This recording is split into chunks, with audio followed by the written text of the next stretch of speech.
conservation doesn't have to be pristine wilderness. Mm-hmm. I can work with a cattle rancher, and we can look at having a 25-meter buffer along the creek that runs through his land, and we'll provide him an off-site watering system. And now we've conserved something. We've conserved a riparian area. We've improved water quality. We've helped fisheries. So I've come from a young biologist where, no, if it's not pristine landscape and I can look around in all directions without seeing a single building, it's not conservation, to, all right, there's cows on one side of the fence, there isn't on the other, we've now conserved some.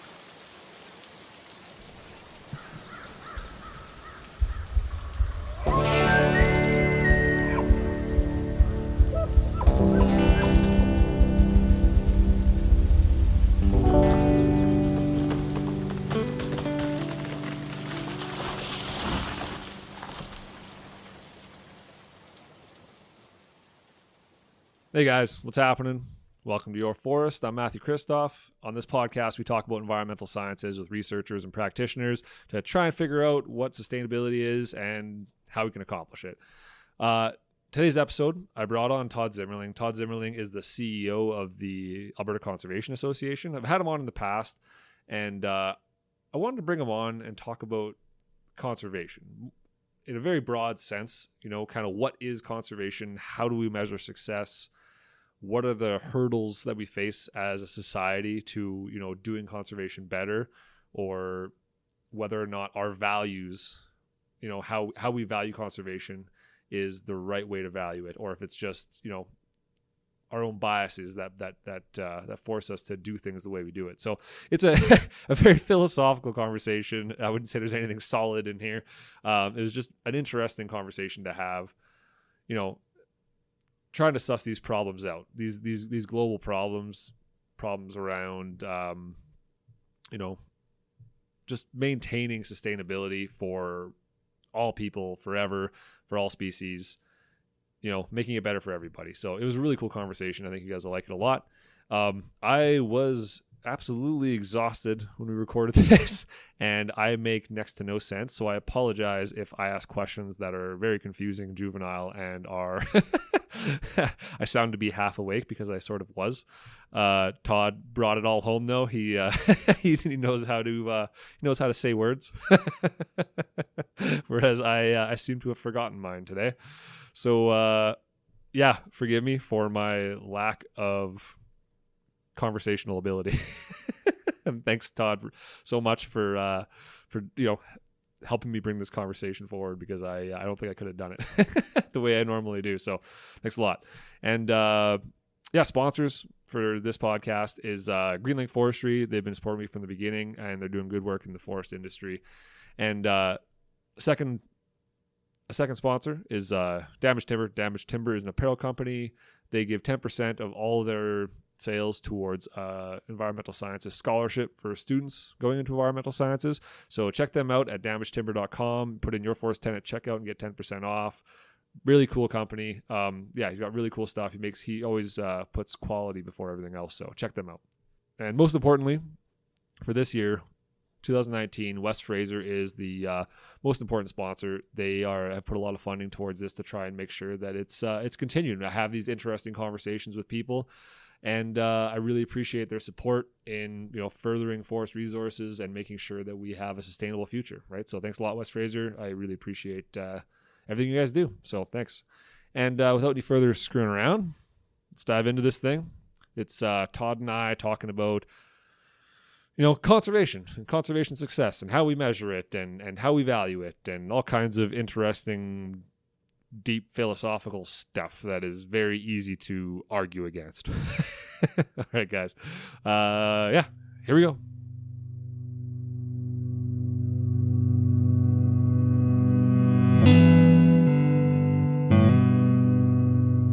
I had a weird question to start with, which is one that it's nothing. Don't worry, you're good. Oh, weird question. Don't be nervous.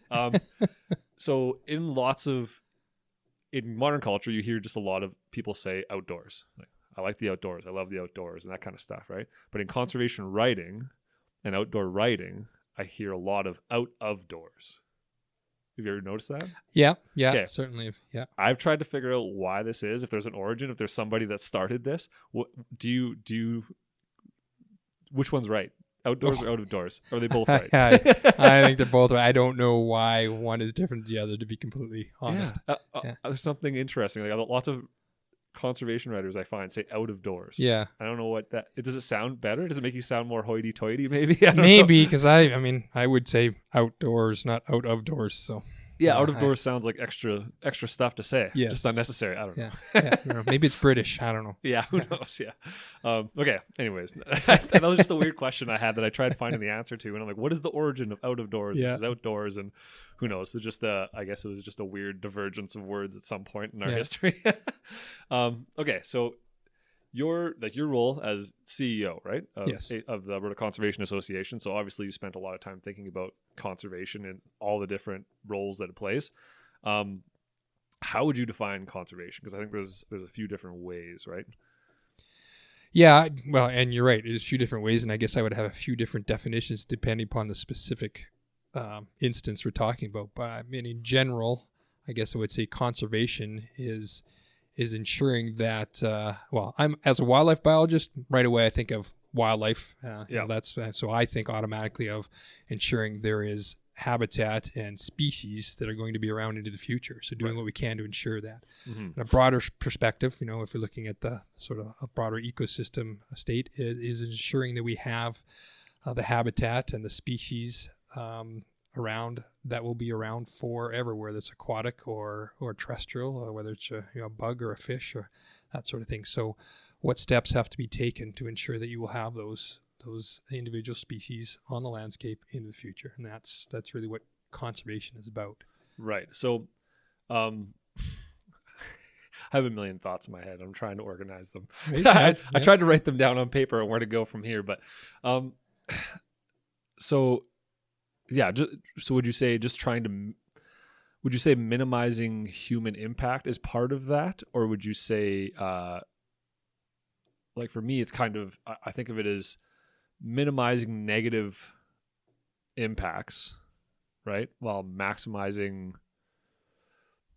I don't even know how to word it, but it's a weird one, because conservation in my mind is one where, like, okay, we want nature to remain nature, and we just want it to leave it as nature, right? That's what we want. We want those species to exist there forever, and we want to be able to enjoy them and that kind of stuff, right? At a very basic level, conservation is that.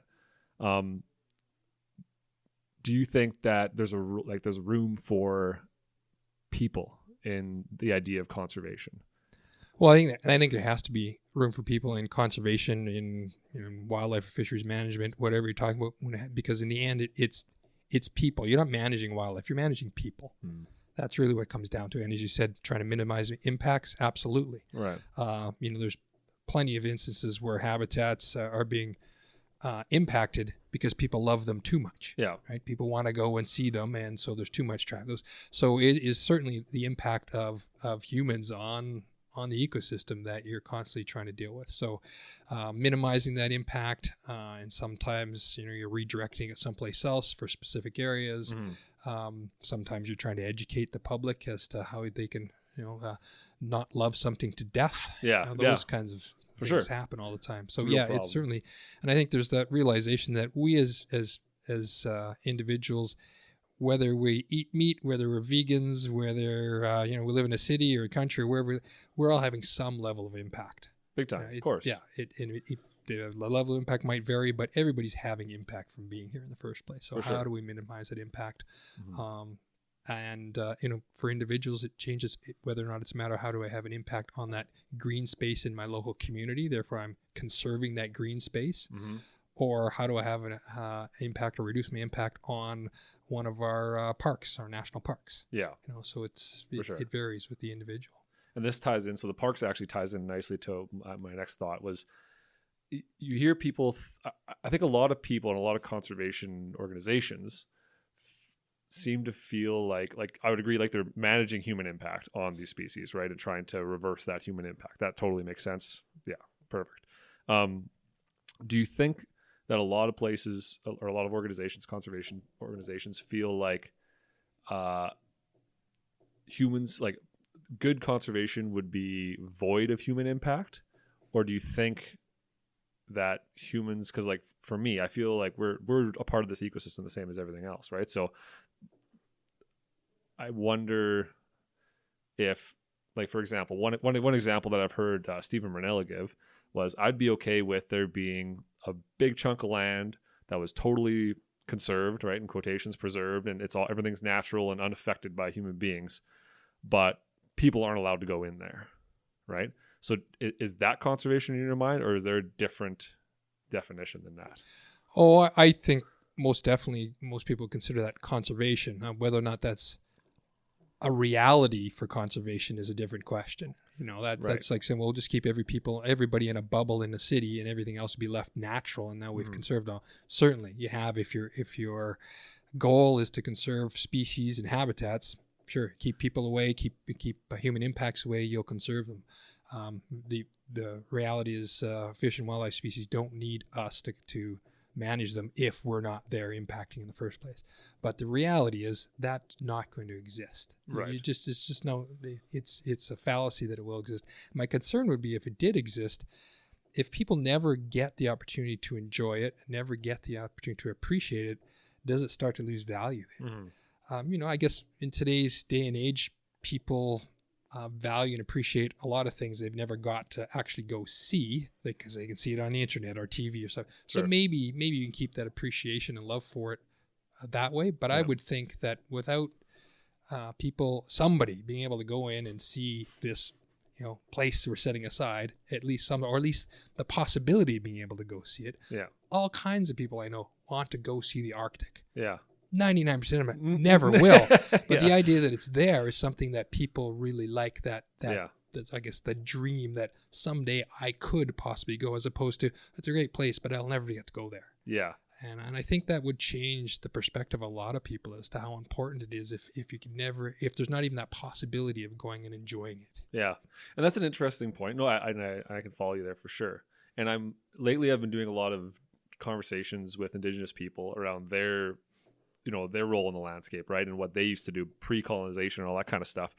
And one example that was brought to my attention was the parks, right? So when, Banff National Park, Jasper National Park, all these parks were created, Indigenous people were booted off the land, right? And told you can't be here in the name of conservation, right? Right. And if you speak to Indigenous communities, they'll say, well, we were living for thousands of years in perfect balance with nature, managing it and being a part of it and burning it and hunting on it and understanding the dynamics between species and themselves, right? And working, they would argue that they were part of the ecosystem, right? Not other than the way we are now. Absolutely, yeah. Right? And I would tend to agree with that from what I've been, what I've picked up on.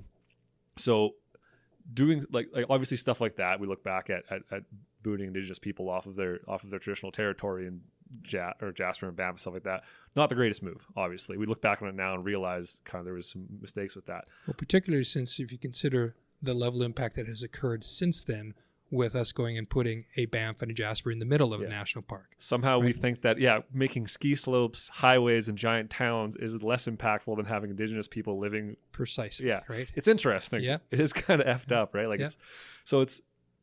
I think that's kind of what I was getting at when I talk about that void of humans, right? So if you speak to Indigenous people, there's an argument to be made that they evolved with the North American forests, right? They came, absolutely, right, especially the boreal forest, right? Post glaciation, they came over. There's an argument that they evolved with it, so they are a crucial part of that landscape, right? And I guess I'm just trying to point out that we are of nature, right? And I've said this countless times on this podcast, right? We are nature in and of itself, right?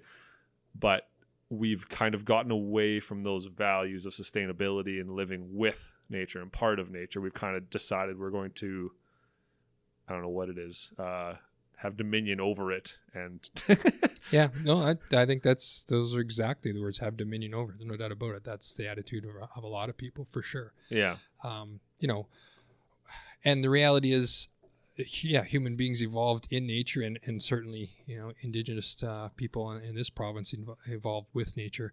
But the reality is right now, are we part of nature? I don't know that we are. We can be. Sure. certainly, but I would argue the average person is not. I would agree. We have the ability to completely destroy nature, Yeah. and there's no other species that has that ability to completely destroy nature as quickly as we can at this point. For sure. We seem to take ours and then not worry about the consequences of that, right? So no, I would totally agree that our way of life at a societal level is definitely not sustainable, right? But somehow we seem to think we are. So I guess that's where conservation steps in, and we've kind of gotten away from that sustainable way of living the way Indigenous people did. And I guess the ultimate goal would be to get back to some kind of form of that, right? But what that looks like, I have no idea. But yeah, I don't know. It's a fascinating conversation to try and wrap your head around, right? Like how do you incorporate all of our values into a sustainable method to live with nature in a way that's sustainable for everything, right? Like it's tough, especially when you have a growing population of, approaching 10 billion people, and we have the extraction of resources to try and support that. And I don't know, it's interesting. Yeah, no, I think you've hit upon it there. If you look at, our human population, the reality is no, it's not sustainable the way we're going. And eventually that's back when I was a kid, climate change was not the issue. It was human population growth, and we were supposed to look at what we're going to do that. The issue was back then we were going to run out of resources. We wouldn't have enough oil to support us, so therefore, we'd have to start looking at what we're doing. That's no longer a concern. No. We seem to be able to find oil everywhere we look, and now we're going the other way that, it's climate change. We have to deal with it. But really the root of climate change is having too many people. Yeah. Sounds like we need a black dot policy. Well, there's some of that. But, that's not going to happen, obviously. No. I'm not promoting that. But, if you're talking about on the conservation side, it also comes down to what are people concerned about conserving? Very few people ever raise an eyebrow over the loss of some mite that lives in the soil that you've never seen or heard of before. Yeah. And we lose species like that all the time without even knowing it. Yeah. Now, if you're talking a grizzly bear, people are very concerned about some of that. So, we're doing conservation, and we're trying to ensure species and habitats are left for the future, but it's still very selective, even whether we realize it or not. It's selective type of conservation because it's basically the things that pull at our heartstrings, and certainly megafauna are the species that get the most attention for sure, or a species that gets a really good ad campaign on the internet. Yeah, totally. The sexy ones, right? Yeah. Like and that was kind of part of what I wanted to get to, was just like how our emotions play into conservation, right? How do we know that our motives, so we tell ourselves that we're trying to do conservation to promote good nature and healthy landscapes and that kind of stuff, right? And to make sure that species don't go extinct and X, Y, and Z, right? How do we know that we're not just imposing our own emotional state onto the natural world? And how do we know that that is beneficial? Because like you said, right, like the grizzly bear and caribou and those kind of wolves, that kind of thing, they're very sexy. People want to save them, but like you said, if the mites are going extinct, no one bats an eye. Doesn't matter, right? But arguably, it's possible that those mites might have a much bigger role to play than the grizzly bear ever did, right? So, what role do you think emotion has in conservation? Because I think it's inevitable. We're emotional beings, right? We definitely impose it on. Is there a role to play, or should we be trying to eliminate emotion from those decisions? Well, I would argue, I guess, years ago, there was probably less emotion involved in these kinds of decisions because the general public was less involved. I think, and not that that's a good or bad thing, it's just it was different. Mm-hmm. If you look at, let's say, where science and general biologists, there was a day back, I have a PhD, so I was Dr. Zimmerling, and I would be looked upon with esteem, and people would bow to me and that sort of stuff. And what I would say, people would just accept that, oh, well, he's educated, he must know what he's talking about, we will just do what he says. Right. Clearly, that's not the case. Now, no one bows to me, I can tell you that much. That's too bad.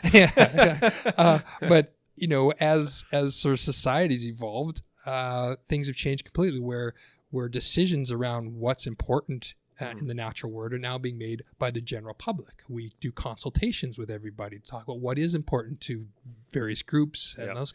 So right away you get more emotion involved in it. There's no doubt about it. Yeah. You bring the internet into play. Well, look at what happened with the one story of a single turtle having a straw stuck up its nose. Oh yeah, that was right. So now we have policies guess what? now. We now don't have plastic straws in the world. Yeah. Just like that. Yeah. It changed overnight. Yeah. Now, that's not the first time a straw's been stuck in an animal, for sure, right? Yeah, but the right image, the right marketing campaign, emotion got involved, and boom, we got a change.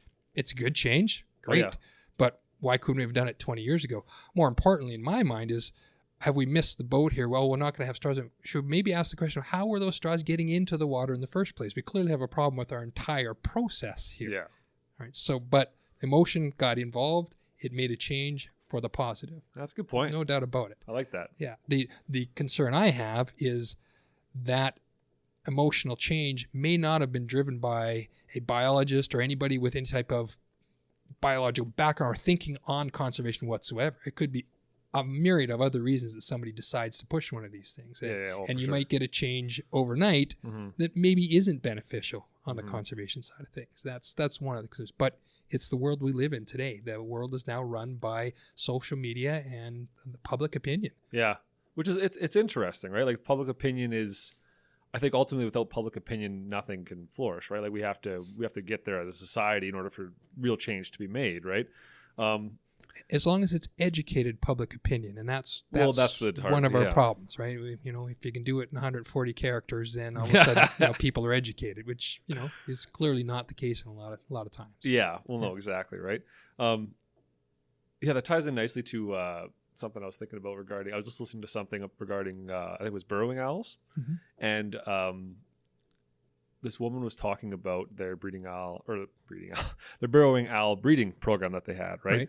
And she spoke of the young, I don't know if they're fledglings or what they would be called, but fledglings, okay. Yeah. She said, everybody that's born. I said, everybody that's born. Everybody, right? I'm like, immediately, it was a very anthropomorphic placement on that bird, right? And I'm not saying, of course, burrowing owls are important, and I'm glad we have this huge conservation effort to keep them around, and it's awesome.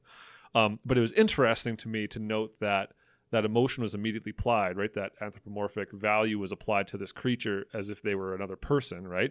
And I'm not saying that's the wrong view necessarily. It's just interesting to note that emotion is what's driving that conservation, right? So, I guess what I'm trying to get at is, how do we know that our emotions aren't driving us in the wrong direction because of grizzly bears are sexy and, mites aren't sexy?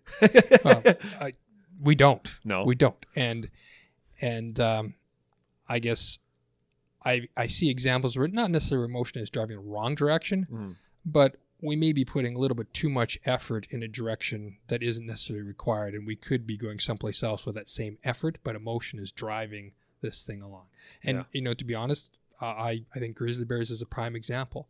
The number of bears in this province has improved significantly.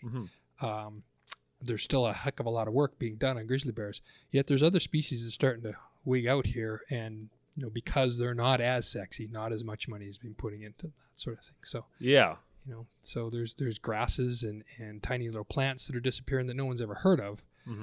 And if some of that time and energy and money that's being put into grizzly bear conservation went into that, perhaps we could save a different species. So it's not wrong that all the energy gets into caribou is another example. And there's been millions and millions being spent on conserving caribou. They're important, absolutely.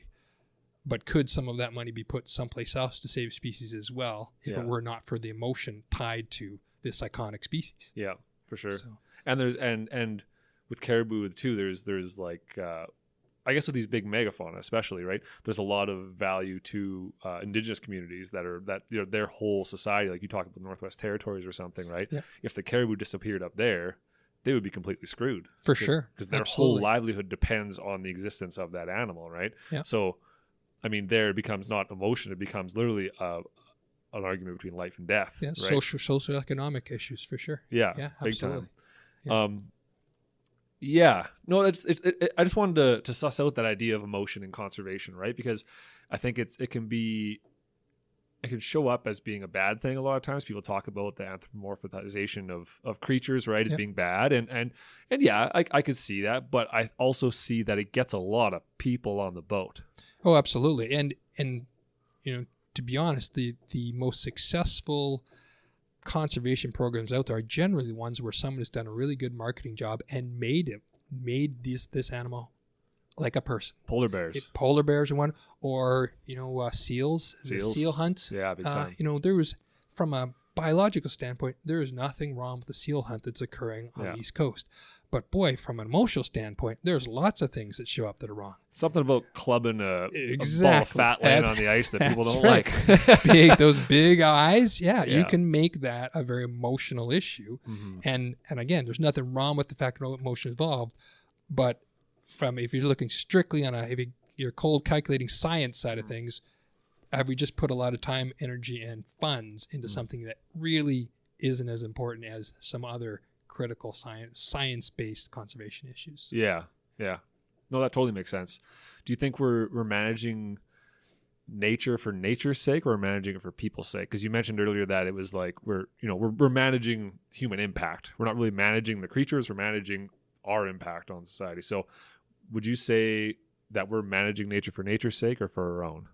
Oh, I would say definitely for our own. For our own sake. Yeah, there's no doubt. And do you think is there a difference between those two? Like, really, if we're part of this ecosystem, and ultimately if it's not sustainable, we're not, is it one and the same question, or is that? Well, I guess depends on the time scale. Yeah, on the scale. Right? Yeah, certainly on the scale we're talking about. And I would think that we can likely lose a lot of our natural capital without it directly impacting human civilization. Yeah. It will impact in the sense that we've lost something that we'll never have back again. Yeah. So that's part of the concern is, losing that species, losing a polar bear, it doesn't impact me personally, and I'll have a job and I can still feed my kids and still pay my mortgage. So it's unfortunate, but they're gone. Yeah. That sort of idea. Mm-hmm. So we're managing when we work on species like polar bears, we're managing it, I think, for our benefit, and the fact that it makes me feel better at night knowing I sent some money to the people who are going to try and save this species. Yeah. But if it actually disappears, it's it'll be unfortunate. I'll feel bad, but it doesn't impact me directly. Yeah. If we were managing on behalf of the species, you would see, well, this community or these individuals, here's what they did, what they sacrificed to ensure this species, right? And so there are some communities that do that, absolutely, who make changes in how the community is growing and things like that. But it happens pretty rarely where you hear of an individual or a community is giving up something so a species can continue to live. Yeah. All you have to do is look at, City of Edmonton, City of Calgary. If we're really managing the landscape for biodiversity, we wouldn't continue to continuously expand the size of the city. Mm-hmm. We keep talking about densification. Yeah. It makes it not only cheaper from a tax point of view to have everybody much closer in, but from a loss of habitat and land, that makes so much sense. But we don't do it. We've been talking about it for decades. I like a big yard more than I like being 6 feet away from my neighbor. Exactly. Right? I live on an acreage. Yeah. Right? So I'm a conservation biologist, but living on an acreage. Now I can justify it because 4.5 of my 5 acres is treed, and that's how I justify it. But the reality is, if we were doing it for the species, that house wouldn't be there in the first place. It would just be solid bush. Yeah. Right? So ultimately, we have to be doing this for ourselves, but for ourselves in the long timeline, right? But it just, Yeah, I would think, I don't know that I'd consider most people doing it for themselves. Most people hopefully are doing it for the future. Yes. I'm doing it for my grandchildren and their grandchildren, that sort of thing. Good point. Because most conservation efforts you undertake, you're not going to see the results tomorrow. Yeah. But the hope is that, okay, if we do this now, for instance, at ACA, we purchase a lot of habitat, set it aside as private habitat land. My hope is that will be there 100 years from now. Yeah. So that if other developments occur, if our cities expand a little bit, there will still be these pockets of conserved land that was there that I was involved in conserving in the first place, and they're still there for people to see. Yeah, for sure. No, that totally makes sense. Yeah, that generational impact, like for the future, right? Sustainability, I guess, is the word there. Yeah, I guess not robbing from your children or grandchildren is, that's sort of more how I look at it. It's, we had all these resources in front of us. If if they're not there later, I'm dead by then. So what are they going to do to me? But hopefully you feel a little bit of guilt now that you want to ensure that your great grandchildren have the same opportunities to see a polar bear or a grizzly bear or whatever, or a mite. Yeah. Those kinds of things. But I would say it's a very personal, values-driven thing determining what is conservation to you. I mean, for a lot of people, making sure they do recycling every day is their conservation. That's how they feel they're helping the environment, and they might not specifically be able to point as to what species they saved or what habitat's still there, but they're reducing the impact on the environment, and that's the extent of their conservation efforts. People are trying to do something to further sustainability and conservation, and yeah. No, I can get on board with that for sure. Yeah, it's an interesting dynamic to try to balance when you're talking about, our own values of wanting big yards and expanding our communities and the population's expanding, but maintaining that conservation value for other species and natural species and that kind of stuff, right? Like I don't know how you balance that. It's about, I don't know, just get more people involved, get more people talking about it and try and suss it out, I guess. Yeah, and there's no doubt about it. You've just seen over the last decade changes in attitudes. Well, climate change itself, right? Yeah. That's a topic that wasn't talked about 10 years ago. Now it is top of mind for everybody. Now, I would guess the majority of people that know the words don't really know a lot about the science behind it, what the real impacts might be, but they do know that it sounds like something bad could happen. Yeah. So I should take some steps to try and reduce that impact. And most people are willing to go to a certain level, but I don't know about you, but I don't drive an electric car. No.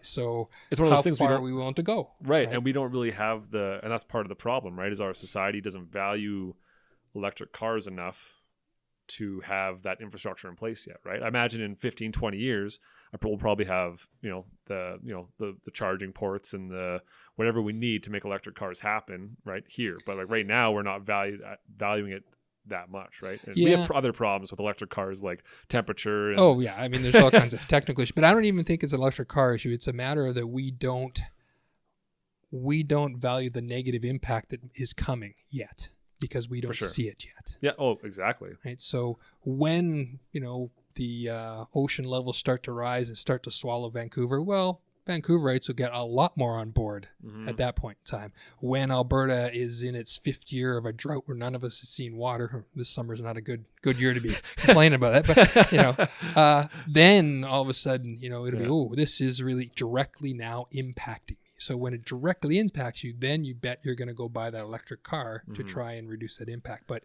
is it too late at that point? And that's the problem, right? Like I think people have been preaching about climate change for a long time. Like I remember, I think it was in the late 70s, it was Carl Sagan was talking about climate change and some of the impacts we might expect. And a lot of the naysayers will look back and go, oh, well, they said in 1990 that everything was going to be scorched. And then, they said again in 2000 it was going to be scorched. And they keep saying, well, these idiots don't know what they're talking about, right? But I wonder why we fail to recognize the impacts of that we're having, right? Like it's just we're blissfully ignorant of the fact that we have an impact on the natural world, right? We seem to just, until we see the evidence of it, like personally with our eyes, right? You don't hear about it online or from a professional or whatever. We don't make those changes, right? So and there's always going to be people that don't make those changes. That's just the way humans work. But I don't know. It seems like we're moving in the right direction on that state anyways. Like it's becoming, with the internet, it's becoming more and more mainstream and we're heading in that direction, right? But I guess tying that emotion into it again, it all adds up. Yeah, there's no doubt about it. The emotion is playing a huge role in it for sure. Yeah. And, as a result, you get wild and crazy claims that, the people point, well, see, that guy was wrong. He claimed this. And well, the guy who was making the claim didn't have any background in making the claim in the first place. But, right? He has the same, when it comes to the internet, the guy who works at 7-Eleven has the same level of authority as the guy who's been a climate researcher for 50 years. It really doesn't matter, right? It's still, it's whoever can get the most votes on Facebook wins the argument. And so that's part of our issue. There's no doubt about it. But I mean, it's again, the conservation side of it has so many different levels as to that climate change is obviously a global conservation issue that we all have to worry about, that if we don't make some changes, we might end up with a huge conservation issue on everything, down to, are you going to use less herbicide on your lawn this month to reduce the impacts on the water quality and conserve fish habitat? Right. Very simple things. So kind of stuff, and it, like I say, it seems to be a very personal decision. And one person is not going to necessarily agree with the next that's conservation. No, of course. And everyone's definition of conservation is completely different, right? Yeah. So like one group might say it's like complete and total eradication of humans on a certain landscape to protect species at all cost. And someone else might say, well, we can work with this and interact with it because there's other values at stake besides just biodiversity or whatever, right? So why... one of the big things that we always talk about is biodiversity, and we discussed it a little bit earlier before we started recording, was that biodiversity aspect, right? What is the role of biodiversity? Why is it important, and why is it one of those things that it's just one of those bells that we keep ringing, right? Like biodiversity. Is that the thing we need to be paying attention to, or are there other things that need to be included in that equation? Well, I guess I've got to fall back on the training that myself and every other biologist gets coming out of school is, it's the most important thing. Now, why? Well, it's because we're taught it's the most important thing. Right. So that's a value that I have and I believe in, but I don't necessarily think that value is any better than anybody else's. From my viewpoint, biodiversity is important for a couple different reasons. The one is just simply the intrinsic value that can be lost. Okay. There's species that we might lose that we didn't even know existed. So loss of a species, in my mind, is just intrinsically a sad thing. You've lost value there. Yeah. You don't know what that species was or could have been or anything like that. From an ecological standpoint, the more biodiversity you have in an ecosystem, the more resilient that ecosystem can be. So when you have an impact, human-caused impact, there's more of a chance of some of those species being able to respond and deal with and recover from that impact. Right. If you get to a landscape where you have very low biodiversity, 5 or 6 species, well, a single impact might wipe out all 5 species. Now you have nothing on the landscape. Gotcha. So from that perspective, more biodiversity just makes the ecosystem itself more diverse and more resilient to impact. So if you want to be very pragmatic about it, that's the best way of ensuring we do have a functioning ecosystem in the future, is to make sure there's a lot of biodiversity. I guess that's a good way to just define conservation in general, right? Is ecological resilience, right? Yeah. I guess that's a good way to put it, just as simple as that, right? Conservation is, the working towards ultimately ecological resilience, just like, the most resilient ecology as possible. And I like that. That makes sense. Totally. Because and so do you think biodiversity is? So you'd say that's probably the best way to measure ecological resilience, or the easiest way, I should say, I guess. Oh, it's not the easiest way by any stretch. No. Oh, okay. Measuring biodiversity is a difficult task. There's no doubt about it, because it all again comes down to the scale of what you're looking at. Oh yeah. Right. You want to go back to the mites. You want to just say, well, there's a bunch of mites, or you want to figure out how many of each species of the mite are there. The population dynamics is of each species and how it relates to one another. So measuring biodiversity is really, it's a very difficult thing. And most of the time when we talk about some type of measure of biodiversity, it's a very coarse scale. Okay. You'll certainly deal with your large mammals you can easily see, and your birds, maybe it's fish in the lake, that sort of thing. But when it gets down to the smaller and smaller the creature is, the harder and harder it is to measure. And then, like you say, the ecological functioning between those species becomes important as well. You can have lots of biodiversity simply by counting the numbers of each species, but what if you had, let's say, in an ecosystem that was a little off kilter, you had more bears than you had elk, more grizzly bears than their prey? That's a bad thing. Even though if you counted biodiversity, well, the numbers show they're actually doing really well, but that's a messed up ecosystem there, right? You need to have more prey than predators. Gotcha. So all that sort of stuff sort of works into trying to figure out a true measure of a healthy ecosystem biodiversity. So biodiversity is a good place to start then. It's a good concept and theory to start with, and where do you go from there and how do you measure it is really the issue. Okay. Yeah. I mean, in the reality on the landscape, and we at Alberta Conservation Association will generally just go to a habitat and say, okay, well, is this a diverse habitat at a large scale? So do we have a wide range of tree species of different age classes? Do we have a healthy shrub system underneath? Do we have the forbs? All that sort of thing. Okay, well, if we have a fairly diverse system or habitat there, chances are, we cross our fingers, we have a fairly biodiverse ecosystem. Right. The cost of going in and trying to measure it all to prove that is something we've decided we're not. That money could be spent on trying to conserve more habitat down the road. Totally. So that's in a lot of cases that's how it functions. So is that justified in saying, like, focusing on the big things, on the sexy things, on the things that are easy to measure? Is that like it's going to be easier than trying to measure the mites or the whatever, the mycorrhizae or the type of whatever? Yeah. Right. It's going to be easier than trying to measure the small things. Does that follow through though? Like, so if you're paying attention to all the megafauna on the landscape and their population dynamics and how it all works, if you maintain that, is that going to be a good indicator that the rest of the ecosystem is in check? Right. Like, obviously I know there's going to be, there's more inputs than that, but basically what I'm just trying to say is that, is this the right way forward, or do we need to get more specific, or is it like you said, and it's we need to just try and spread out more and spread that money to more different species? Yeah, well, I think using indicator species is certainly the way to go. It's the way most groups will operate because of the cost involved in trying to do everything else. And occasionally, certainly, there'll be researchers that are working on individual species and find that, well, this species is falling through the cracks. Because your indicator species is doing well doesn't mean this species is. And then we have to adjust what we're looking at and how we're dealing with that particular species. Right. But I would say in general, if you get some good indicator species, which is generally what we do, that's what you use. If these guys are doing fine, then everybody else below them is likely doing fine as well. And we've backed that up, right? Like, that's something that absolutely. We know is a functional way to look at conservation. Yeah. Okay. Yeah, for sure. And it's not only functional, but it's a logistical reality. Of course. Yep, for sure. Money is an issue, right? Absolutely. And you need to work with the money. Absolutely. Yeah, for sure. Yeah. That makes sense.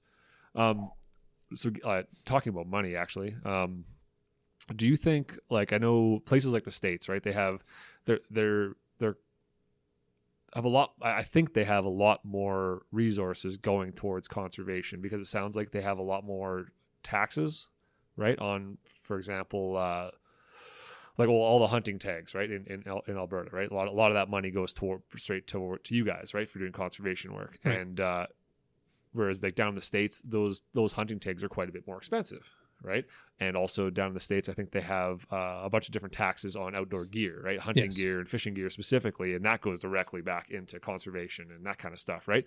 Do you think that Canada needs to implement something like that to try? Because I feel like I go fishing with somebody, right?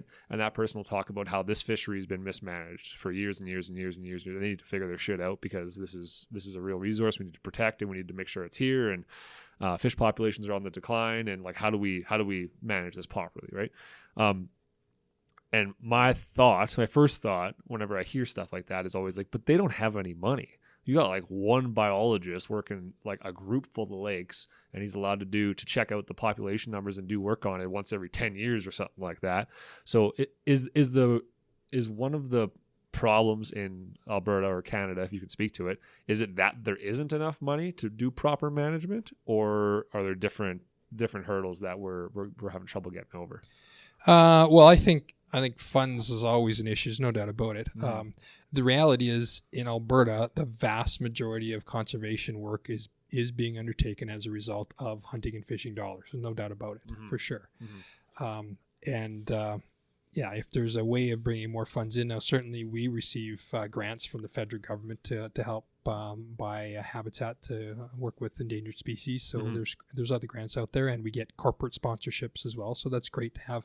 But the general public, I guess I would argue the vast majority of people, the general public, don't put any money into conservation, directly into conservation. So is there a way for them to be able to do that? And is there whether it be through just simply donations to particular groups, which, there's groups like ourselves or Nature Conservative, Ducks Unlimited, all those groups that could receive funds.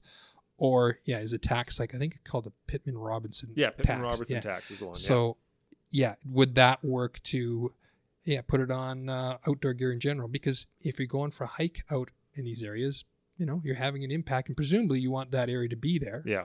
You might not be a consumptive user like a hunter or an angler, but you still want it to be there. So would extra $10 on your next pair of hiking boots be something people are willing to pay? Yeah. Well, even a 1% tax on, and I don't think it should just be hunting and fishing stuff like you said, right? Oh, yeah. Because it's all outdoor gear. I mean, you could definitely argue that down south in like Calgary area, right, in Canmore and the Palousas down there and Banff and that kind of stuff, that the impact of campers and hikers and skiers is significantly bigger than the impact of all of the fishing and hunting put together, right? For sure. So I think like so all the hiking boots and all your hiking pants and your fishing poles and your whatever, it has a 1% tax. Like, could you imagine the influx of money that we would see as conservation? And like, that would be, I don't know, in my mind, that seems like a really easy solution. And I'm wondering why we haven't seen something like that here, right? Because we do have some pretty unique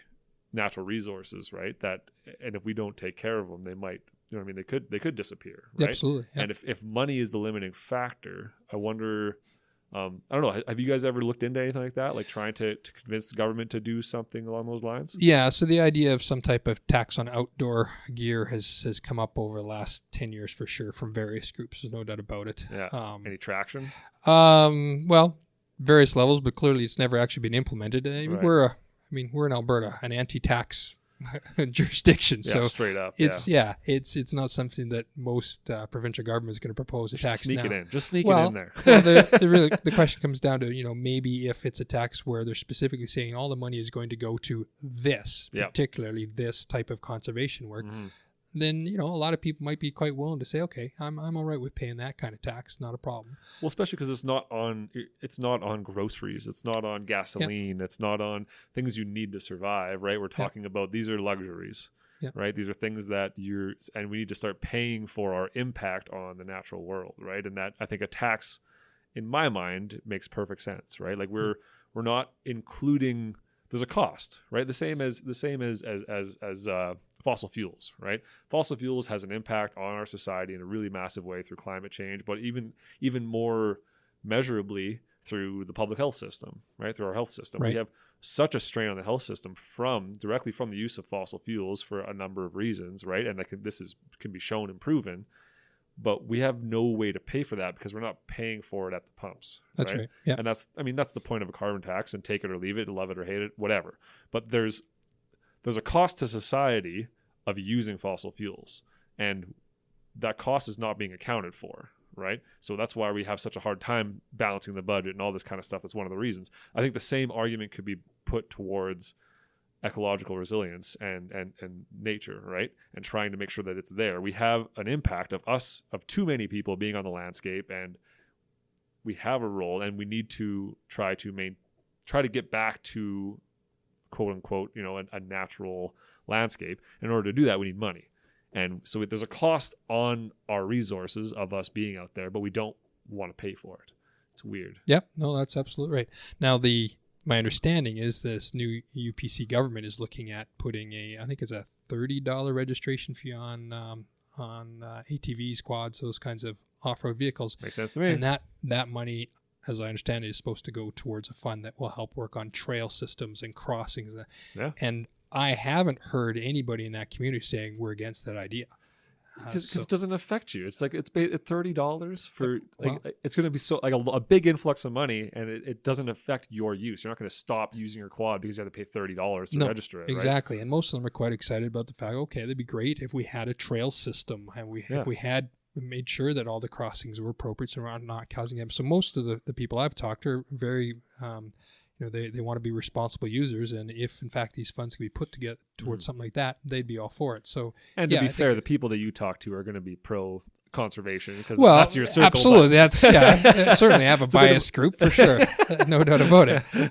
But I do know that that even 5-6 years ago, there were several ATV groups coming to the government saying, we'd like to have some type of funds on registration so we can work on stream crossings, having bridges for quads to go across instead of driving through streams. So it's little things, but it will reduce significant impacts to some of those streams for sure. I'm definitely not against taxes. Like taxes make sense. I mean, people just complain because it's going to bureaucracy, it's going to administration, it's going to this, and some of that's true.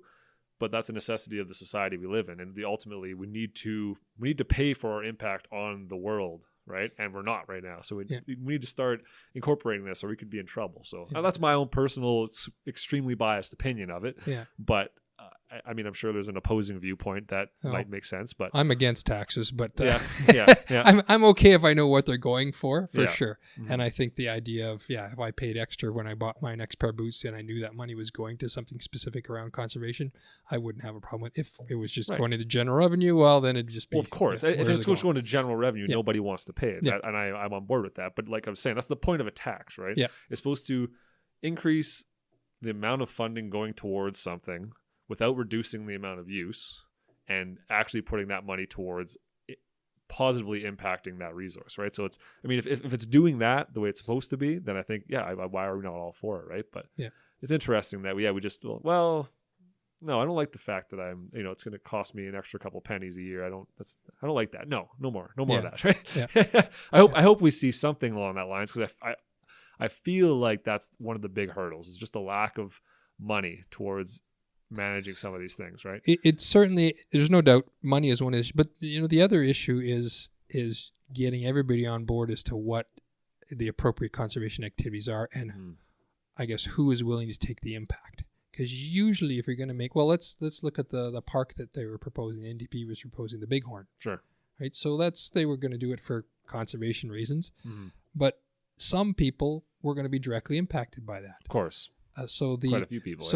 So there was potentially a conservation positive to come out of it, but there was going to be a negative impact on others. So who should be required to take the negative side of those things? The negative. And how do you weigh that, right? How do you weigh the impact on future generations versus the loss of current, economic downfall or current difficulties for people, right? How do you weigh that out and decide that ultimately? Because I mean, this is a weird example, but you look at like Teddy Roosevelt, right? Like he's looked at as being a genius, and he created all these conservation areas in the United States, and everyone loves him for being that conservation guy, right? But if you look back in the history, and you realize that he was very widely unliked, right, by a lot of different people for doing that, right? Yep. But now we applaud him, right? So that it's interesting to try to balance that. Do we create a park or do we not create a park? Like, right? Like where is that balance of impacts on current people living on the landscape and impacts on future generations down the line, right? Yeah, so absolutely. I don't know where it is. I have no idea if the Bighorn was a good idea or not.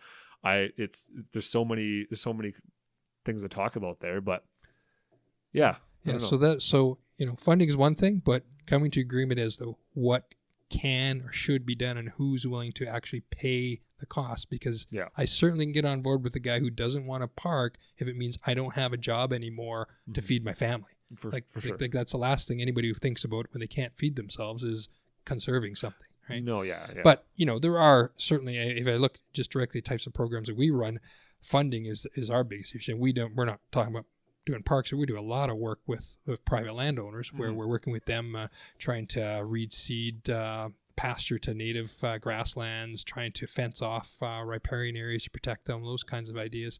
So if we had more funds, we could do more of that kind of smaller scale conservation work on a year-to-year basis, for sure. But it adds up over time. Absolutely, yeah, sure. No doubt about it. We purchased a piece of land along the North Raven River last year, one of the premier brown trout fishing streams in the province.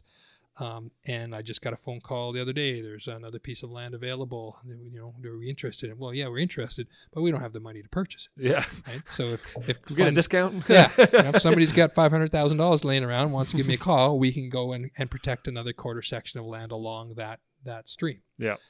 So there certainly are, I guess I would say, easy, smaller scale conservation activities that can occur if the money was there, with very, very little issues around who's being impacted negatively on it. Mm-hmm. I kind of want to shift gears a little bit. There was thinking about this idea of, I'm having a conversation, the last conversation I had with David Anderson about, he's from the Healthy Landscapes program I was telling you about from FRI Research. Right. And we were discussing the fact that, you know, our landscape is not a static landscape, right? Like as far as forest dynamic and population dynamics, and it's not a snapshot in time. It's not like we need 3,000 grizzly bears at all times. We need 30,000 elk at all times. We need whatever, right? There's no fixed number. There's a range, right? And those things are constantly changing, and you know what I mean? It's a cyclical thing, and also, you know, species come and go and that kind of stuff, right? So what does the role of, because I feel like a lot of conservation, it's just like, oh, we need to bring the species back, period, because we need them back, right? Right. The justification behind that is that they've always been here, right? So we need to bring them back. But looking at this at the natural world as dynamic, how do we bring that into the conservation conversation? You know what I mean? Yeah, and I think when you're talking about sort of dynamic conservation, I think you're much more talking about habitats than you are individual species. True. Yes. Yeah. And so having a range of habitats, and in some cases understanding that, well, you know, maybe 50 years from now, what we've just conserved won't be important anymore, and we'll need to shift it over. If you take a look at climate change, for instance, there's been a lot of work lately on climate change, looking at the areas that we've protected now. Will they provide the appropriate habitat 50 years from now if the climate models are true? Mm-hmm. You know, we've got a bunch of landscape here in the parklands that we've set aside for parkland species. Well, if it dries out and it becomes a grassland, clearly the parkland species don't have habitat anymore. So do we need to be looking further north, protect habitat now, so that as things shift, it's available for those species? That's a real tough one. The climate change one is crazy, because everywhere you go, everyone I talk to says that, you know, our ecological subregions are moving. Yeah, right. And we're having it's not like we're having tree species die out that make up, you know, that landscape, but we're having, there's no new ones popping up, right? That's right. So when the current generation of trees or grasses or whatever dies, there might not be any progeny to take its place, and you'll have a shift over of ecological, whatever, a different type of ecology take over, right? Yeah. So that conversation is a whole nother level of what the hell. But even exactly. So, but even if you look at sort of a smaller time scale, you know, boreal forest burn. So if you're looking at conserving boreal forest, you want old growth boreal forest. Well, this year it burned. Well, you don't have old growth boreal forest anymore. If that was the only chunk of forest you had for a species that required old growth boreal forest, well, your species is gone. Mm-hmm. And so you have to have a variety of areas.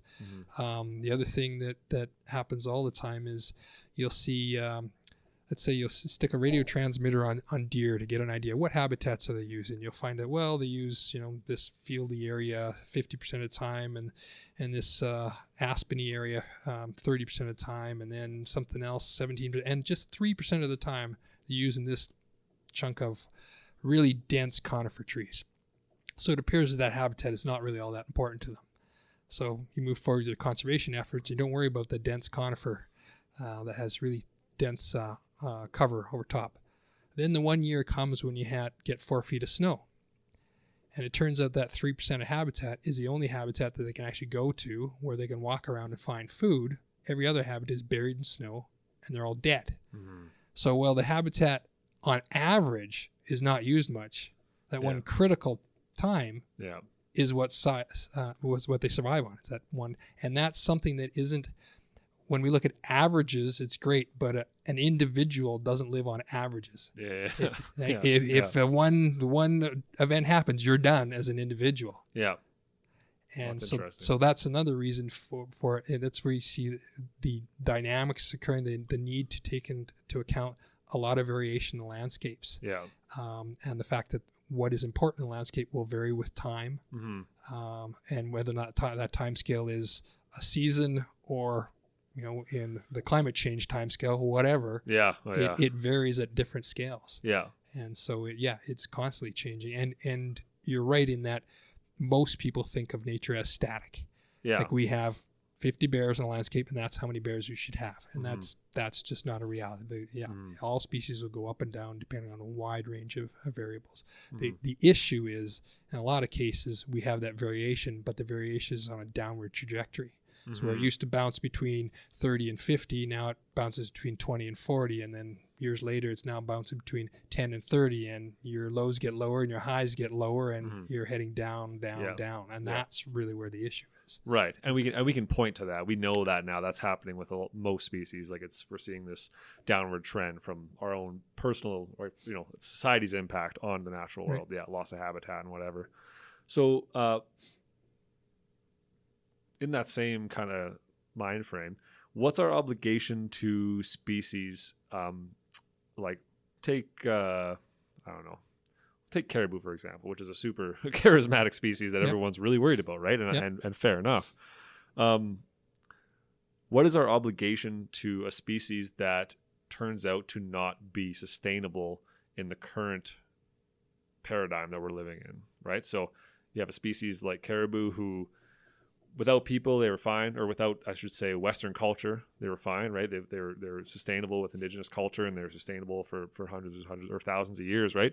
And then we showed up and we kind of broke up the landscape and made it difficult for them, and just made their situation much more complicated. What is our obligation to? Should we be constantly funneling money towards that species because it's our fault that it's going down, right? Regardless of the fact of whether or not we can get it back to a sustainable level and it can be self-sustaining again? Should we constantly be putting money into that to keep it on the landscape because it's our bad? Or is there a place where it's like this is taking up resources that another species that's not a lost cause might be able to take? And I'm not saying that this is what we should do, but it's a conversation people don't like to have, right? Yeah, no kidding. So thanks for putting me in the middle of it. But people think about it, right? So, absolutely. And maybe I shouldn't use caribou because it gets a great one, going, right? But it's yeah. So my personal opinion, I have nothing to do with the organization I work with. So my personal opinion is, yeah, do we have to put money into ensuring that species stays? Absolutely. I think we do. Do we have to ensure that every one of those caribou on landscape stays? No. I think we do have to do a triage. What are we going to save? There's a number of different herds out there, and unless, as you say, unless we change what we're doing, the paradigm we have right now, those herds will not survive. It does not matter what we do; we're not going to make them survive. I mean, right now we're going to extreme lengths of shooting wolves and moose in areas to try and reduce the predation on these caribou, and we're spending a ton of money. Yeah. And is it okay that we're wiping out wolves in that area? Some people would argue no. Yeah. Now the caribou is endangered, the wolves are not, so we've decided that that's an okay thing to do. It's the trade-off we're willing to make. Yeah. But identifying the herds that are most likely to survive is probably where we have to go. And to be honest, I think we have to take a step back for a minute and look at what we've done in these situations in the past. Elk Island National Park, which most people don't really think about why that park is there. That park was designed for exactly the same issue we're having with caribou, the loss of elk on this parkland habitat. We moved in here, we're making a lot of changes to the landscape, elk numbers are declining, and some people raised the alarm that we're losing the habitat and the species, so they made a park. They fenced them in, they stuck elk in there. Now eventually bison ended up being there as well, but bison were over in Wainwright for the longest while. But that park has now been the location for which has been used to reestablish elk and bison across North America. Right. So at the time, it was horrendous that we got to the point that we actually had to fence these things in to protect them. We're in the same state with caribou as far as I'm concerned right now. It's unfortunate where we are, but the reality is we are not going to stop developing that landscape. It's not going to happen. We need it for economic development. So maybe we have to take that extraordinary measure of making a caribou island park. Yeah. And just come to grips with the fact for the next 100 years, we aren't necessarily going to have caribou running across that landscape all over the place. But once we've finished with whatever we're doing, even if we say once we've at least got that habitat reestablished, reclaimed, which we're starting to do now, then we can start putting the caribou back on the landscape again, because we know we haven't lost them. We've altered, where they're going to be for a while, but at least my great grandchildren would see them on the landscape again, versus the current process where a lot of money is being put in, and arguably for just sort of slowing the rate at which the loss is occurring. It's still inevitable on some of these herds. We're just reducing the time or increasing the time it's going to take for it to happen. Yeah, and that's kind of the argument, right? Is this a lost cause? Is there no amount of help that we can give that herd or whatever to help it totally come back? And I mean, ultimately, we can tie all this back to us, right? Like Absolutely, we screwed up the landscape for their purposes, right? And it's our bad. It's completely our bad. So I think we have a definite responsibility to make sure that species is around, right? Because it has a niche, it has a role in the landscape, and it needs to be there for ecological resilience and everything, right? But yeah, I was just curious what you thought about that, because it's an interesting one. I think it's easy to say we need to protect this X species because it's our fault, but at what point have we, affected the landscape to such a point that it's no longer suitable habitat and cannot get back to that, right? So not to say that if we stopped economic development, we stopped pipelines and everything else today and started reclaiming some of these sites and shooting all the wolves and getting rid of the white-tailed deer and pushing it back to normal, then yeah, maybe you might bring caribou back. But the reality is we don't have a societal consensus to say that that's what we want to do. That's right. Yeah. So it's tough when you got to deal with the reality of it. It's nice. It's a romantic gesture to be like, we need to protect them at all costs, no matter what. And it's like, well, how many millions or how many billions of dollars do you put into this that could be put towards any other number of endangered species, right? That maybe should be. And yeah, I don't know. I have no idea. I'm just posing the question, just kind of wondering what do we do with this, right? I'm sure there's so many people working on this problem alone that are way smarter than I am that are trying to figure out this answer, right? And I'm curious to see what they end up with, for sure. Yeah, and everybody's working on struggles with exactly the same question. Yeah. How much more should we put in? How much more can we put in? And will it result in what we want? Will we actually save these caribou? And there's no doubt, I think the steps we're taking will save caribou. I just don't think they'll necessarily save all the herds. Right. I think there's money that probably should be moved out of some of these herds and concentrate more on the ones we think have the highest probability of surviving under the current process. And there's lots of work being done within government and industry to reclaim sites and it's constant work. We do work here at Greenlink to try for this kind of stuff. Exactly. And everyone's doing work to try and help the caribou get back on the landscape, right? It's like there's millions and millions, hundreds of millions of dollars going towards this, right? And I think we should put that money towards it, because I mean, we created the problem. We have the economic prosperity to put that money into that. So we have a responsibility to do that, right? We're all eating. We're all we're good, right? Alberta's economy is good relative to the rest of the world. Absolutely. Right. So I think we have a responsibility to do that for sure. Absolutely.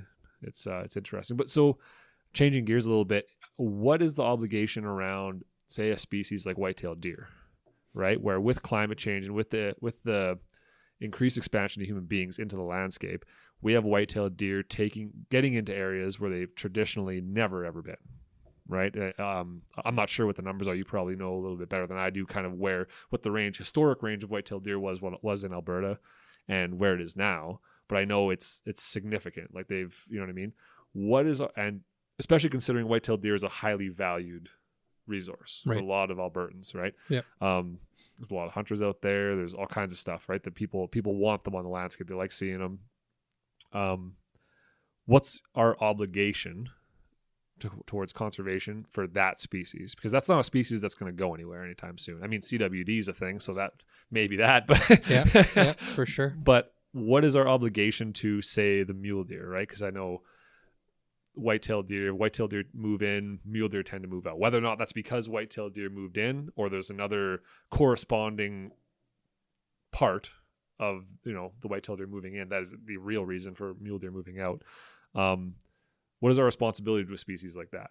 Do we support because there's a big economic boom behind white-tailed deer at the cost of mule deer, and I'm not sure. I'm sure there's a bunch of other species that pay the price for that, right? But moose arguably, right? Reindeer, caribou pay the price for that, right? Yeah, I mean, certainly I haven't seen any evidence that moose are suffering. The odd thing is moose numbers seem to be increasing in the southern part, while the parkland and prairie areas of the province, that's good, and declining in the boreal. Yeah.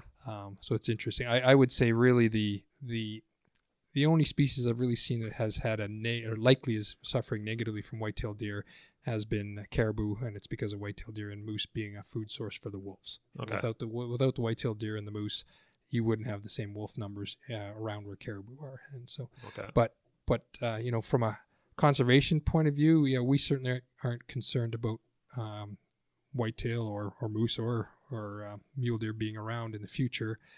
It's much more of a management sort of thing. Ensuring numbers are managed. Usually, what we hear is we got too many deer. People are running into them on the highway, or they're eating my crops, and so how does the government go about managing? I guess the social carrying capacity of a species like a white-tailed deer. Well, that's my point. Is not that white-tailed deer are having a hard time. I'm saying they're doing so well that they're pushing other species off the landscape. And maybe this is just my own perspective, but I was under the impression that that mule deer populations are down drastically. Like their historic range has been decreased to a point, and it corresponds pretty tightly with white-tailed deer expanding their range. Don't know that? Not that I'm aware of in Alberta. No, okay. No. I mean, certainly I've heard people saying, well, it might have been something anecdotal I just thought of one day. and there's certainly I've heard people say, well, there used to be mule deer in this valley, now the white-tailed moved. I have certainly heard that, but I don't think it's a range-wide phenomena. Okay. In some cases, for sure. The bigger issue is, as you raised, the chronic wasting disease. I think that's much more of a concern long term. At this point, though, the management of whitetail is, it's something the government is dealing with on a year-over-year basis. It's a species that can rebound from low numbers very quickly. Mm-hmm. They can breed like rabbits. If they get a good year, they'll have twins, and in no time at all, your population will shoot right up if you have a couple easy winters. Yeah. But the same token, a couple of bad winters will drive them really low again. But it is a huge economic driver from a conservation point of view, no doubt about it. Just about you get a lot of money from it. Yeah, every big game hunter in the province buys a white-tailed deer tag, no doubt about it. Mm-hmm. So it makes a lot of difference for them being on landscape. But when you look at sort of what's really sought after, moose and elk are probably the ones that people are covet the most. For sure. Yeah. Well, they're big, beautiful, cool-looking beasts. Put a lot of meat in the freezer. Yeah, definitely. Tastes delicious. Yeah, exactly. So, CWD is an issue that we've had some conversations with recently with the government around, what can we do here? What's the plan going forward? So we'll see what happens there. It continues to expand in the province for sure. The prevalence within the population, deer population, is increasing, as is the range that you see them in. Most of the positives still seem to be in mule deer, and in particular bucks. But there certainly have been white-tailed deer as well, and I think there's been one moose and one elk. Yeah, I found it. So. Mm-hmm. It's a concern. That one's zombie deer is a freaky thing. and it could become a major conservation issue for us, as time goes forward. For sure. Well, that'll be an interesting one to try and battle for sure. Yeah, I don't like it. No, I mean, neither do I, for sure. Yeah. So I guess that's kind of what I'm driving at. Like, how do we measure that conservation success, right? Like, 'cause I think about, it ties back into what we were talking about at the very, very beginning, right? Talking about our own desires for certain species over others, right? And how do we measure that success ultimately, conservation wise? Any kind of, I don't know. I'm not even sure how to ask that question. I think it depends on who you are and what you want, what you're most concerned about, right? I mean, if you want to, depends on where your baseline is. You want to go back to, when Europeans first settled here, it really doesn't matter what we do. We're going to say we were unsuccessful at conserving what we started with, because clearly everything has changed. For sure, yeah. But if your example, you said you'd talk to somebody who's dealing with the burrowing owls. Well, I would assume their measure is how many owls do we now have on landscape after X number of years later. You know, they set a goal that we're hoping to have this many breeding pairs. You hit that goal, and great, that was a success. The ultimate success would clearly be a completely self-sustaining population that we don't have to have a breeding program for anymore. Yeah. When I look, do we ever see that though? Do we ever see like an organization form to save a certain species? They get the species up to a sustainable population, and then the organization dissolves. I don't really think so. Hey, once that organization is going, and I'm not saying that's a bad thing, because that organization ultimately shifts gears into something else. But you look at a group like the zoo in Calgary Zoo. Sure, they're the ones. I'm pretty sure they're the ones that are doing the breeding program for the burrowing owls. Was could that be? It was? Yeah, could be. so. I'm not sure. This is an American or a BC program. Oh, okay. So they maybe they still are, but they were doing breeding programs for a number of species, endangered species, and so where they get to the point to say, well, this species now is okay on its own. Obviously the zoo doesn't dissolve, but they change. You know what they're focused on, and move on to another species. So that certainly happens. There's no doubt about it. If you look at whooping cranes, they've come back, and so we're not doing breeding program. Peregrine falcons are doing very well across North America now. So trumpeter swans, big trumpeter swans, yeah.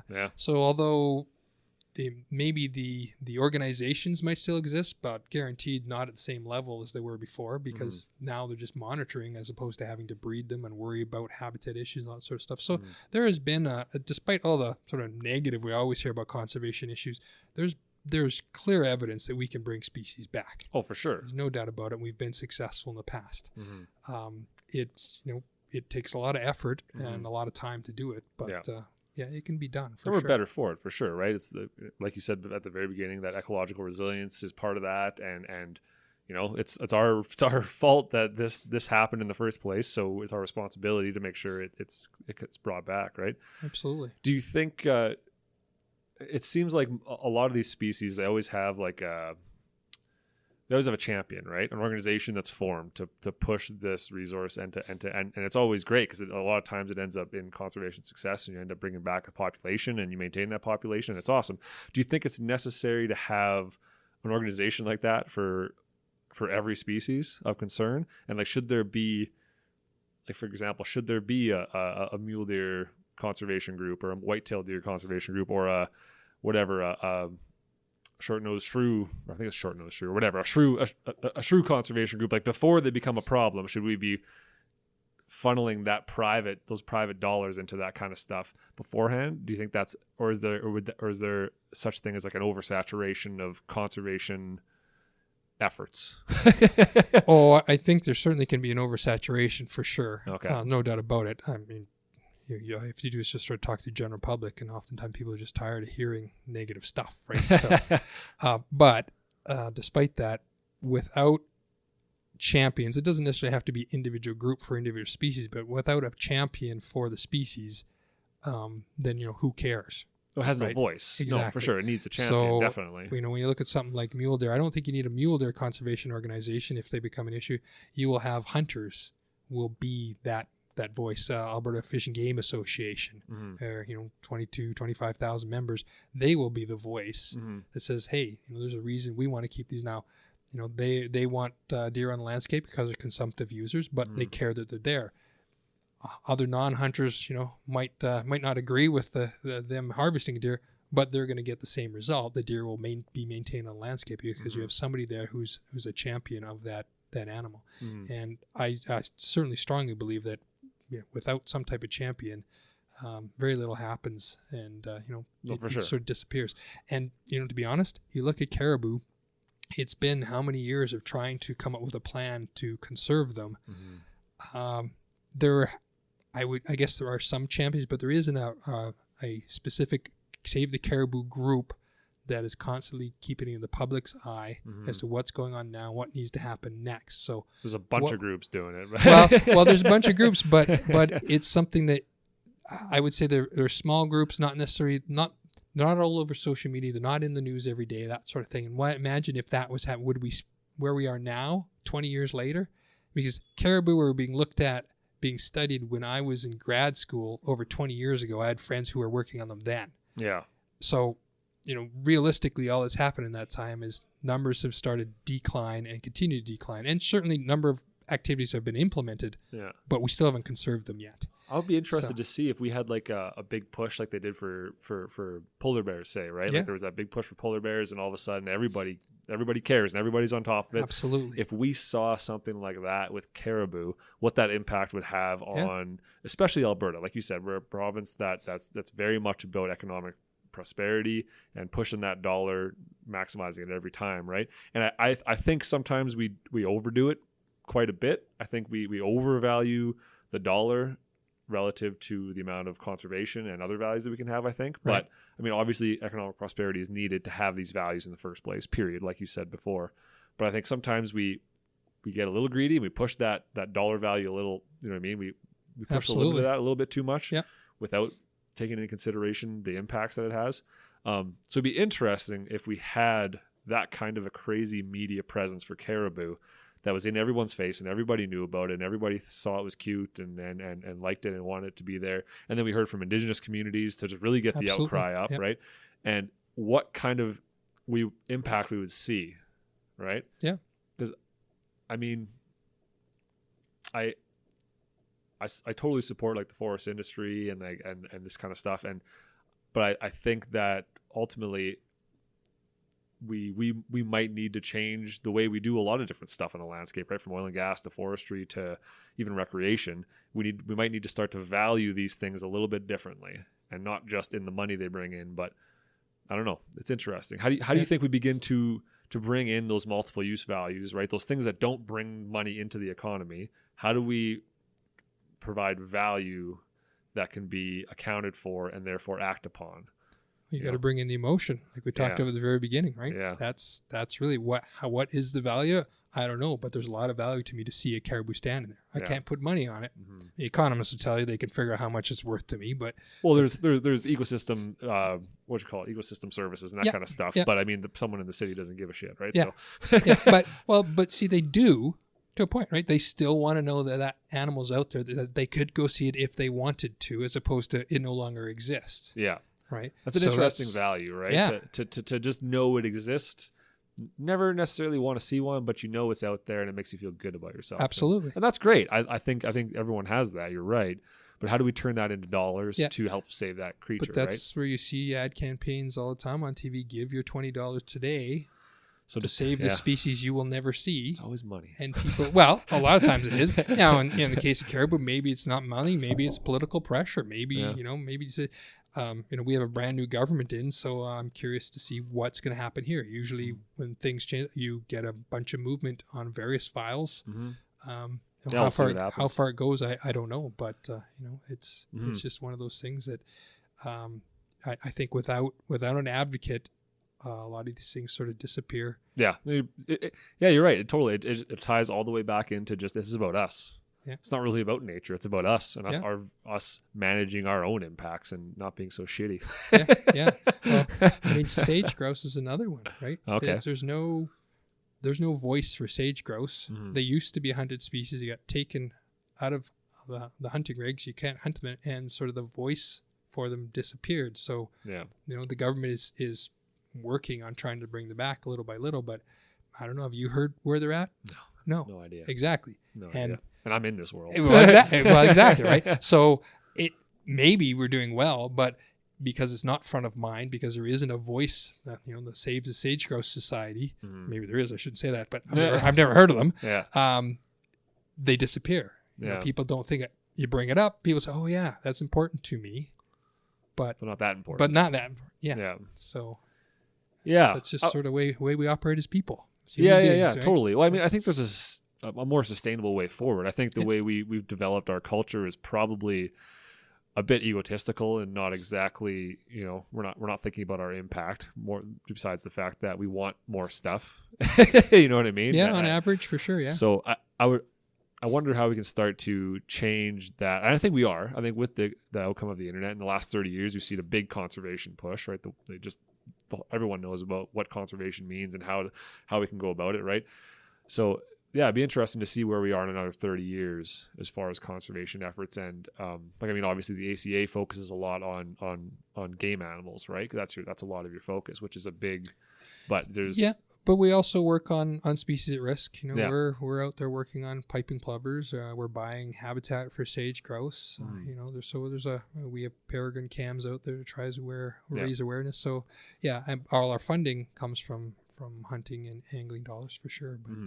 But I think again that's an example where those species are doing fairly well because there's a voice there. Because of the voice. Say if whitetail numbers dropped, government would hear about that right away. Big time. Whether it's a conservation issue or not, people would let the government know that, hey, we want something done about this. Yeah.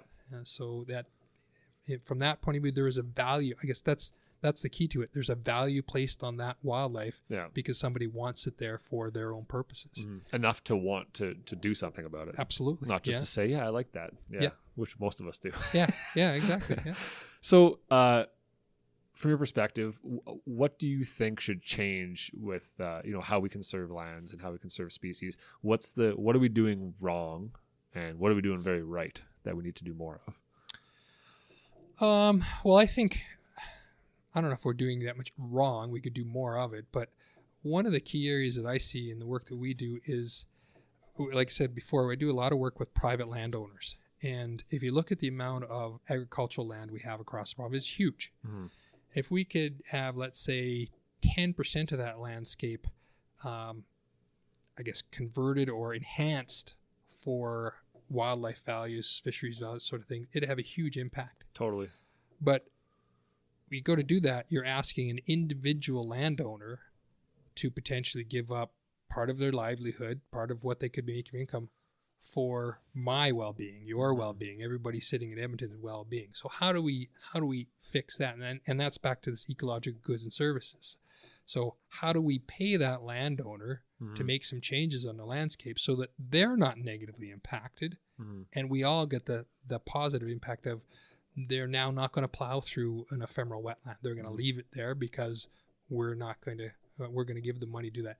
And on top of that, we're not going to tax them, which is a silly thing that happens now. When people set aside a wetland, don't drive through a wetland, they get taxed on that. It might not be a lot of money, but your tax on land is on the land. It's not the land minus the wetland areas and minus areas you're not farming. The whole thing is taxed at a farm rate, regardless if it's farmed or not. In our case, ACA buys... Oh, I see what you're saying. Yeah, so if you set 10% of your land, then the taxes should drop by 10%. See, I was thinking the opposite. I was going to say taxes. I was going to say a tax on whatever, like we were saying, the tax like the Pittman-Robertson tax, right? And part of that goes towards buying up that land from those, that's right? how we could do it. So it's a different application of the tax might actually solve this problem. Exactly. We'll pay the tax and we'll pay it back to the individuals, I said, in the habitat side. ACA purchases private land, sets it aside as habitat, conservation lands, and then in some places, we then get a tax bill from the county as recreational land. It changes from a very low farm rate to a recreational rate. So, while society overall wants conservation, some counties look at it as, well, you've taken away the ability for farmers to use that land now, therefore we're going to tax you like you're a guy from the big city and you're using it for recreational purposes. Yeah, see, that's my the ultimate point I guess I'm trying to get at is how do we change society to the point where we value conservation for conservation's sake, for the sake of ourselves and nature and our future generations. How do we put a value on that where it can be compared to current economic prosperity? Yeah. You know what I mean? Well, I think that's exactly, you have to put a value on it. It's got to cost something. It's got to be worth something. How? Well, if I had that answer, I wouldn't be a biologist. I'd be running the world. The using taxes to pay for ecological goods and services, I think, is a good step forward. That would be certainly, and don't get me wrong, we got a lot of landowners who are doing this out of the goodness of their heart. I mean, they see the importance of it. They're doing it on their own, and certainly, we really appreciate their cooperation with it. We try to work as much with them to make changes in the landscape that benefit their operations while at the same time benefiting wildlife and work. But some of the things we would like to do are just a step too far. It's going to cost them too much, and we can't afford to pay them for that. So, all right, well, fair enough. We understand that. So that's the thing. We need those systems in place to try to, you know what I mean, relieve that stress on the individual landowner or whatever, and in order to provide that benefit to everybody else. Yeah. Right. So I don't know what that system looks like, but we need something there, I would think. Right. Well, are you willing to pay twice as much for a loaf of bread because the bread came from a field of wheat? Right. And we want to put some money back to some of those landowners to not grow as much wheat next time and instead set aside the wetland and leave the wetland there. Yeah. Are we willing to pay more for a bottle of milk or jug of milk, bottle of milk? Yeah. A jug of milk because the cattle are grazing in a pasture that, could have a wetland, but if they make a wetland there, then, the cows don't get to feed as much. So that's the reality, right? That's where the cost would come. Those kinds maybe of we should be though, right? Well, maybe we should, or maybe it can be done with taxes on other things, so we're not going directly at food to people. Instead, rather than a carbon tax, we have a conservation tax. Sure. So rather than those funds going back to what they were, we say this is going to go on to land stuff. We're going to pay for ecological goods and service, which in reality could have the same impact we're looking for to try to reduce our carbon footprint. Yeah. Wetlands suck up a lot of carbon. Grasslands suck up a lot of carbon. Mm-hmm. Could we pay farmers to grow grass to suck up carbon instead? Those kinds of ideas. Totally. So. Well, that's the thing. We've gotten into a society of we're all about efficiency and we're promoting a giant amount of population. So it makes sense that we need efficiency to make that work. But what's the cost of that, right? The cost of efficiency is that diversity, right? And so it's, at least from a land perspective, right? So absolutely. Yeah, whole nother conversation there. Yeah. But I guess that was the whole point of me. I wanted to have this conversation with you, right? Is just trying to suss out how we view conservation, how we can promote it, how we can change it to make sure that it's going in the right direction and valuing the appropriate values in the appropriate way, right? Yeah, and that's under the assumption that the values you and I have are appropriate. And that's what I'm saying, right? So, how do we know that our values are actually the right values? And we don't, and that's why, right? Until someone convinces you of a different value, your values are right. Until you're told, someone says, oh yeah, okay, maybe I'll change my values now. But otherwise, if you have a value, you have it because it's right. Yeah. You don't have nobody has a value because they know it's wrong. Right? Yeah. That's why that's what your value is, and that's exactly the problem. Yeah. So it is as I always tell my biologists, is marketing game. How do you sell your value system to somebody else and convince them that is the more appropriate value system? Yeah, you get into wildlife biology to be outdoors, and you end up being a marketer. And that's what I've argued, that's where I think our young biologists fall down now when they come out of schools. They don't have any of that type of training. And how do you talk to the general public? How do you market the value you have or the importance of biodiversity? Those kinds of it's not courses we take when you become biologist. Well, you want to learn about the cool stuff, right? Yeah. What's the science? What's Absolutely. the population dynamics? Why does this happen here? What's the relationships, right? Yeah. And then you don't think about you think about the funding as being the business side, and no, that's not going to be me. I'm not going to do that kind of thing, right? But ultimately, none of this happens without that funding. And then it's okay, now I need to be a marketer, and that's it's a weird. It's not sexy to think about having to find money. No, one day you wake up, you're 40 and no longer doing biology. Yeah. No, for sure. And that's exactly how it happens. But that's the reality of working in a working landscape. If we were out in a pristine landscape, we'd be doing, as biologists, what we got into it for, playing with the animals, capturing them, measuring them, tickling them, whatever, and letting them go again, following them around. But we're in a working landscape, which means that we're dealing with people more than wildlife. So how do we talk to them about that? And I think, and from my perspective as a biologist, some of it is also sort of taking a step back and realizing that maybe my values aren't necessarily or need to be pushed on everybody else. Maybe I could bend a little on my values. Conservation doesn't have to be pristine wilderness. I can work with a cattle rancher, and we can look at having a 25-meter buffer along the creek that runs through his land, and we'll provide him an off-site watering system. And now we've conserved something. We've conserved a riparian area. We've improved water quality. We've helped fisheries. So I've come from a young biologist where, no, if it's not pristine landscape and I can look around in all directions without seeing a single building, it's not conservation, to, all right, there's cows on one side of the fence, there isn't on the other. We've now conserved something. Yeah. No, for And sure. So it's I totally agree. Like that pristine wilderness, and I like to put it in quotations because pristine, I don't know, like what, you know what I mean? Exactly. It's hard to point out where what does that is, exist, right? Yeah. It's a really sexy idea, and it's romantic, and they tend to be beautiful. You know what I mean? I think about mountain landscapes where you don't see a cut line or a cut block or a road or other people. You don't see evidence of garbage and stuff like that. But yeah, is that any more valuable than conserving that land? Integrated within our urban world, right? So it's probably not, right? Like it's just it's interesting.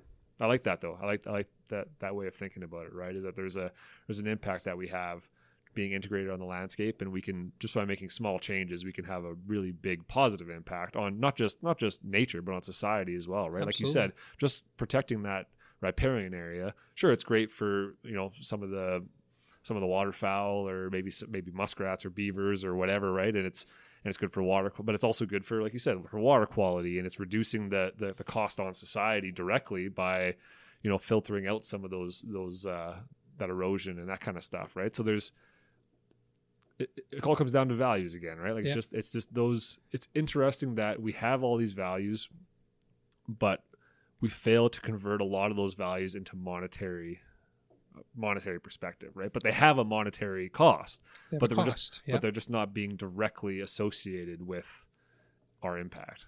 Right. So, and that's where, after the floods down in Calgary, where a lot of groups started to go was looking at what are the values of wetlands to prevent a flood like that. And all of a sudden there was a good example of, look, had we had X number of wetlands, we would reduce the amount of water on the landscape by this much. And then an actual dollar amount could be attached to it. Right. So I think after that happened in Calgary, the importance of wetlands on the landscape had a much higher profile. Yeah. And certainly within that entire watershed, there's been a number of different programs out there trying to encourage that.